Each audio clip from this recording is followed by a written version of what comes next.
What's up, everybody? I'm Jacob. If you're new here, I talk a little bit about everything, but in today's video, I want to explore some technology and AI, and more specifically, how is AI going to push people out of the job market?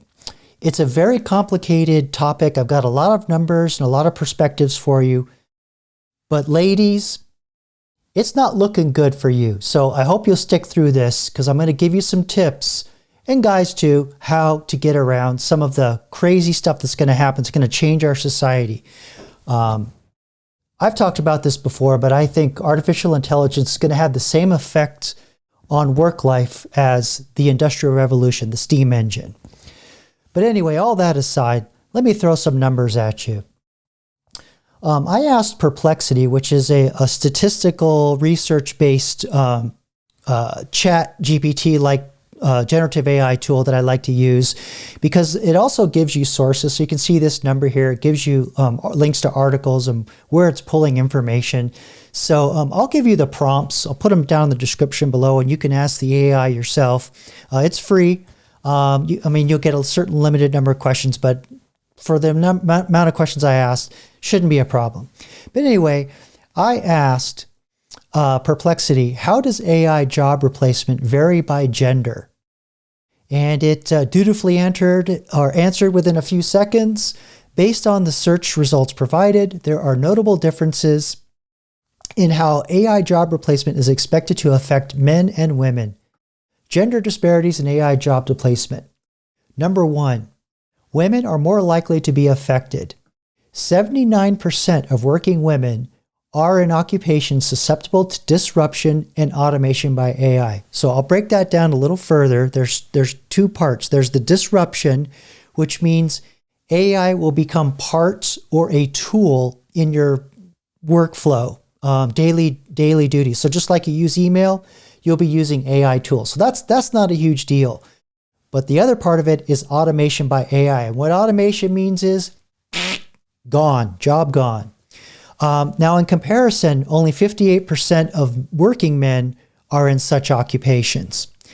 And surprise of all surprises, if you look at the way men and women build their careers, women typically go into the non-dangerous, non-dirty, safer jobs, like corporate jobs. And so it's saying here, women are overrepresented in white-collar jobs, which are more susceptible to AI automation. And frankly, a lot of that work is it's busy work, repetitive work, and a lot of that can be automated very easily. And I know this because I am studying generative AI architecture. I'm learning how to build these things. I have a mentor that's been in the industry for decades, and this is going to bear out to be true. Trust me. Now, compared to men, where basically men tend to go in trades or by a larger percentage, but of course there are men that do white collar jobs. So it's saying here that men have a more even split between white collar and blue collar occupations, with the latter being less vulnerable to AI replacement. So basically, blue collar jobs, like the trades, they're less susceptible because you're manipulating materials, or you're out in the physical world manipulating things, fixing things, banging on things. And for the time being, robotics are not at a place to where they can go in and have the same decision-making prowess that a man on the spot can have to, say, like fix a leaky pipe in a wall or something like that. But believe you me, they are working hard as hell to make that happen. And there are already some robotics that assist tradesmen in their tasks. Like I've seen robots, if I can find the video, I'll superimpose it, but robots that get on the roof and help roofers or bring materials up to roofers. So stuff like that. So, you just knocked out a guy who's going to operate a forklift to bring materials up to the roofs. That's more of what it's going to be like. But I have another video coming up where I'm going to talk about companies like Amazon. They're investing very heavily in robotics and artificial intelligence because there's two huge problems they are absolutely desperate to solve. One is to make hands as dexterous as the human hand, to be able to pick up small objects, large objects, medium-sized objects, and combine that with image recognition so that, for example, the hand can pick a certain brand of toothbrush of a certain color with certain bristles. And right now the visual recognition is not good enough to operate on scale to handle all the hundreds of millions of different products that are in their warehouses. So they have to have the people standing waiting for the robots to come and bring the products to them, and they pick the right one and put it in the box. Once Amazon solves that problem, the world of logistics is going to change, and basically humans are going to be out of the warehouse. So, and then we have self-driving vehicles. But anyway, that's all another video. Let me get back on topic. So number 3, specific high-risk occupations for women. I'm going to give you a more detailed list, but this kind of gives you a general idea that these are the repetitive, very they're just repetitive jobs. They're very easy to automate. And they tend to be like manipulating things in the digital world. So if something is already digitized, AI is going to dominate. So here we got bill and account collectors, payroll and timekeeping clerks, word processors and typists. Yeah, that one's already hurting bad. Bookkeeping, accounting, and auditing. I mean, those are pretty generic office jobs. So I wanted to give you another list because I felt that was kind of weak. But it's very broad. You'd be surprised. Let's see. And then overall exposure, in the most AI exposed occupations, women make up 71% of the employees. So it's going to be office jobs largely. Let's see. Factors contributing to gender differences. Historical market trends. 1. Women are underrepresented in technical occupations and overrepresented in supporting roles like administrative assistants. Let me finish this and I'll kind of get to my point. AI capabilities currently overlap with more support occupations, exacerbating existing biases. So AI is picking up on the fact that women tend to not do the dangerous, dirty jobs. And, there's been this argument like, oh, we've got to push women into STEM, and more women engineers, more mathematics, more in the science. There's been tons of studies on that. Like even, what was it? Iceland or some Scandinavian country, basically like the most equal you can be, where they mandated every company has to have half women, half men. The women still chose to go into the less dirty, dangerous jobs. It's just the way it is. So, they can push that all they want. I don't think that's going to change a damn thing personally. Let's see, industry-specific impacts. Legal and administrative fields where women are highly represented and projected to be hit hardest by AI automation. So that's just kind of a repeat. Number 3, AI rates of adoption rates of AI tools. So this is going to talk about how different people are open to AI and how much they're willing to use it. And surprise, surprise, surprise, looks like women don't like change. So it says 59% of male workers age 18 to 65 use generative AI tools at least once a week. Oh, that's surprisingly high. I did not know that. Only 51% of women in the same age group use these tools regularly. This could be due to the fact that a lot of companies are really hot for AI, and they're making a lot of internal tools. So this doesn't necessarily mean like ChatGPT or stuff that that you can just go on the internet and use. These are probably very customized, dedicated tools built for in-house processes, which I did a video on a while ago. I don't know if I put it out yet, but a lot of these projects are failing. The failure rate's 80%. Due to the adoption rate of the employees and the lack of training. But I think I recorded it, but I didn't put it out. I can't remember, but I'll figure it out. Anyway, the gap is widest among younger workers. 71% of men versus 59% of women use AI weekly. That's interesting. Do you think younger folks would be more open to the AI? Yeah. I don't know. I don't know what would cause that, but there's a link here to an article that could explain that further if you want to explore that. Generational and demographic differences. So age differences. Younger people are more open to AI replacing humans in various jobs compared to older age groups. So that's what I would expect. Gender attitudes. Men are generally more receptive than women to AI replacing workers in various jobs, with a difference of almost 10 percentage points. Interesting. In ethnic variations, we have Black, Hispanic, and Asian respondents were more open than white respondents to replacing AI hiring managers and trial judges. That's awfully specific. Let's see, implications and recommendations. Potential erosion of women's job market gains. So yeah, I think what the AI is getting at here, there was I remember right before COVID, there was an article that came out that said 51% or something, like just over halfway of all jobs were held by women. And then like a month later, COVID happened. And then there was a lot of the layoffs for non-essential jobs. And the vast majority of that were women as well. So I think that's what it's comparing this to. Let's see, need for proactive measures. Created a shared vision with workers regarding AI implementation. So that's training, trying to change the culture of adoption. Broaden IT teams to include more diverse perspectives. So again, wokeness, get more women into technology. It's not going to happen. Women just are not attracted to that. No matter how much you open, encourage, pay for it. Even if they get in, they have a tendency to have a higher dropout rate. Me being in the technology industry, saw it all the time.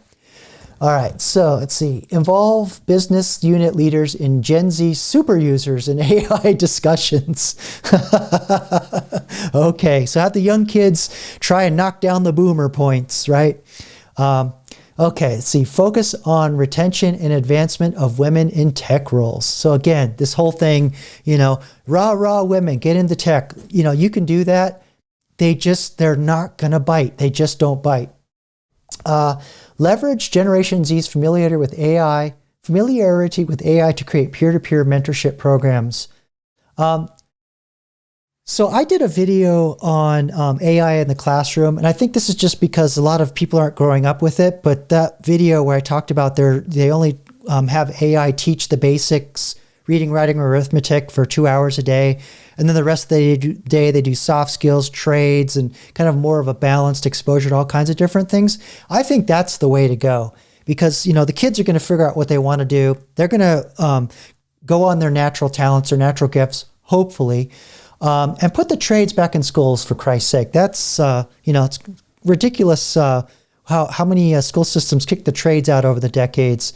I got a video coming out on that too, where in my high school, I was taking drafting class and they killed the trades right in the middle, just when I was going to get to the CAD, computer-aided drafting and all that stuff. And your boy ended up taking computer lab, which ended up being a good thing.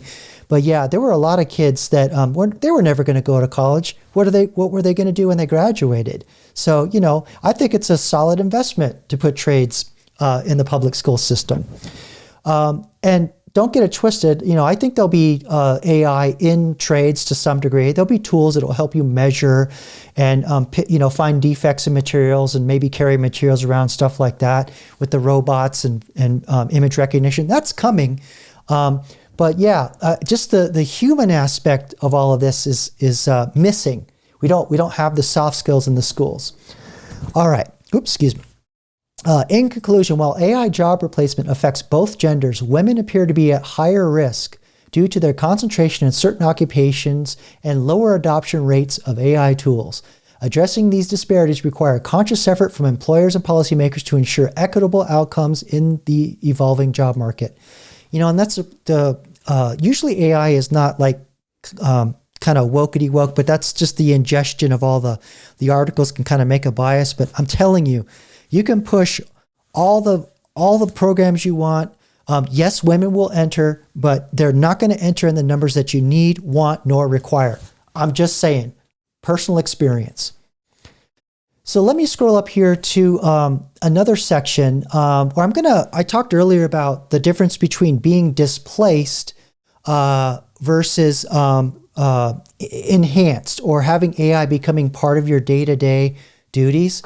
So I asked Perplexly about that, and it's talking about, and I asked it to break it down by gender, and it only seemed to be able to pull certain articles from certain regions, but here's one from the UK, but it'll give you an idea of kind of how it's all going to fall out. So it says in the United Kingdom, AI is expected to have differential impact on jobs based on gender. 35% of male jobs are likely to be replaced by AI, where it's 26% for females. So again, not that 79-56, I think it was, because it was mishmashing full replacement versus just using the tool or having the tool replacing or displacing a lot of the work or enhancing what you're doing. And so the displacement and the enhancing, it's kind of a mushy definition, but it kind of means that like, yeah, some people will be let go, but you'll have the one person that'll stay behind, maybe someone that has a higher understanding of all the tasks have to be done. And so they'll use the tool to do the work of more people. So you have one person doing the work of 30 people. That's kind of more what displacement means. It's wishy-washy, but we're still in early days and new technology, new problems, all that kind of stuff. All right, so general AI job replacement trends. So this is going to get into more projections. While not specific to gender or age, here are some overall statistics on AI's impact on jobs. By 2030, approximately 30% of jobs are likely to be automated. So that's kind of more in the full replacement realm, where 30% of jobs are going to be totally gone, done by AI. The McKinsey Global Institute predicts that by 2030, about 15% of the global workforce, 400 million workers, might be displaced by AI. So again, there's that wishy-washy thing where, you're going to have, 400 million workers, quote, displaced, but it's not literally like 400 million people will lose their job. They'll just be taking on more work because AI will increase productivity, although that's debatable whether the productivity will be good quality. That's a whole nother discussion. In the United States, AI and machine learning are expected to replace around 16% of jobs in the next 5 years. So very specifically, machine learning is a very specific type of artificial intelligence. It's an older form, and that's usually in the realm of like automating and number crunching.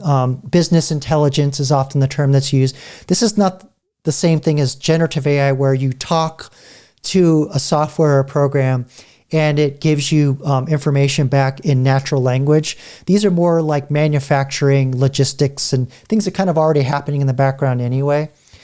So yeah, just to clarify, because there's just so much happening. Just wanted to clarify that.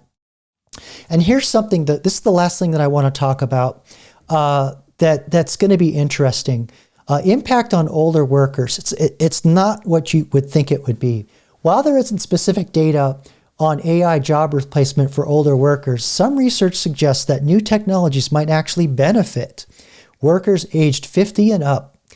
New tech could reduce physical demands in some jobs, allowing older workers to stay employed longer.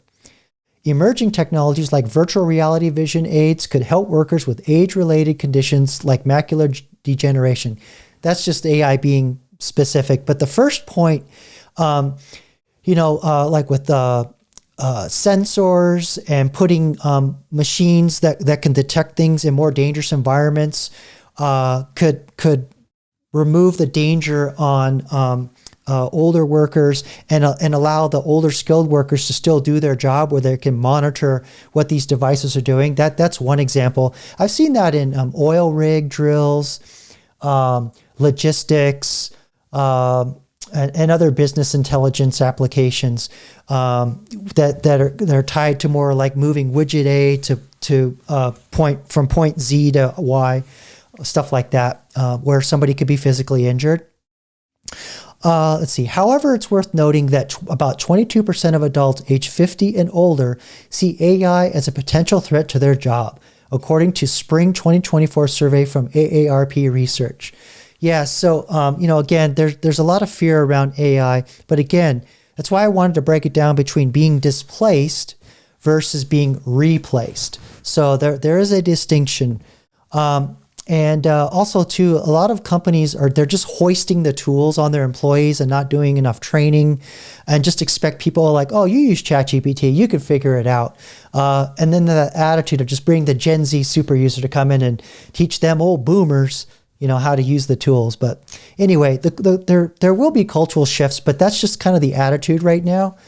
And that kind of gets back to what I was saying in another video where I talked about that there's an 80% failure rate, because even the CEOs don't really know what the heck they're building and what's being put out there for their workers. They're just saying, we want AI, looks good to the investors, roll it out. And run into a lot of problems. And I'm going to talk more about what some of these failures are and the dangers. And I've already talked about in a previous video about companies that use AI to pull on addictions or to crank on people's addictions to make money. And the Florida teenager that committed suicide in relation to an AI avatar that he was friends with. So yeah, check that video out. I'll put it up, put the the card over here at the end of the video. So in conclusion, while we don't have exact percentages for AI job replacement by age, the impact of AI on jobs varies significantly across industries, job types, and geographical regions. And that's what you would expect. The effects also differ between genders, with some evidence suggesting male-dominated jobs may be at more risk in certain areas. So again, the AI kind of hallucinating a little bit, but that goes back to there's that split, an even split between white collar and blue collar jobs. And for now, because there isn't a lot of robotics and automation where there's manipulation of physical materials, where someone actually has to touch those materials and move those materials around, fix them, repair them, you're good for a long time. So as a young gentleman, I would strongly recommend that you either go into the trades, or if you want to get into the technical field, look at building these AIs, okay? And if you are not learning to use generative AI as a tool right now, whether you're a man, woman, whatever job, you're behind and it's coming. And I strongly recommend that you learn to play with it. Just start with ChatGPT. Just start asking it questions about things you want to learn about, and you'd be surprised what it'll point you to. But anyway, if you like this kind of content, like and subscribe and comment below. What do you think? Do you think AI is going to displace or replace your job? Are you worried about it, or are you excited?